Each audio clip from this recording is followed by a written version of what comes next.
Hey guys, hope that everybody is doing well. I am coming to you from the kids' playroom. I'm not going to show you around the room because it's a mess, and that's usually what kids' playrooms are like. First of all, I hope that you guys are doing really, really well. I hope that you've been having a good week. I hope that the little videos that I've been posting have helped. I hope that the assignments are going well. I've been really enjoying grading the answers that you guys have been leaving. And I thought today what I would do is just give you a little bit of background since we're reading through Galatians for our journals, just give you a little bit of background on some of the stuff in there and bring up an interesting topic that I would love for you guys to comment about because it's a debate that's been going on for a while. One thing that I've noticed about doing these videos from home, there's two things actually. One is it's increasingly hard to find a quiet spot when you have three little kids running around the house. And then the other one is I am in desperate need of a haircut. So I hope that the barbershops open up soon.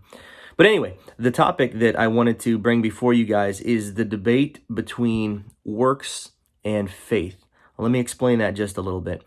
In Galatians, Paul is speaking to the churches in Galatia, and he's warning them because there are certain Jews in the church who are trying to convince the Gentiles. And remember, Gentiles are anybody that are not Jews. So that would be, you and me, unless you have some sort of Jewish heritage. The Jews are trying to convince the Gentiles, so anybody else who's coming to Christianity, that in order for them to be Christians, they have to follow certain rules and regulations of the Jewish customs. One in particular was the custom of circumcision. See, back then in the Old Covenant, they believed that you had to be circumcised to be a part of the family of God. And God is explaining that in the Old Testament as to this is a lasting covenant. You need to be circumcised. So they're trying to convince people that if you're going to become a Christian, you have to be circumcised. And there's different things about the law that they're trying to convince them of. Well, Paul shows up and he says, no, he says, you don't have this one right. It's about the faith that you have. It's your faith in Jesus Christ now that's going to end up saving you. It's not about these works or your deeds, your actions that you're doing. It's the faith alone in Jesus that saves you. So there's the side of this thing that's about faith. And then there's this other portion, and if you want to look it up, it's actually, I have it here, it's in the book of James, where James is writing, and it talks about it a little bit in chapter 2, but he's speaking a little bit with faith versus works, or he puts it deeds. And he's saying, look, if you have faith, but you don't have any of the actions, any of the works to back it up, then your faith is dead. So he's giving a very strong argument for works, your actions, as a part of saving you.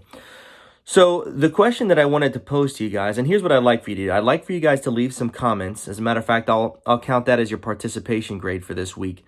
Leave some comments on this video, and I would like for you to tell me what you think.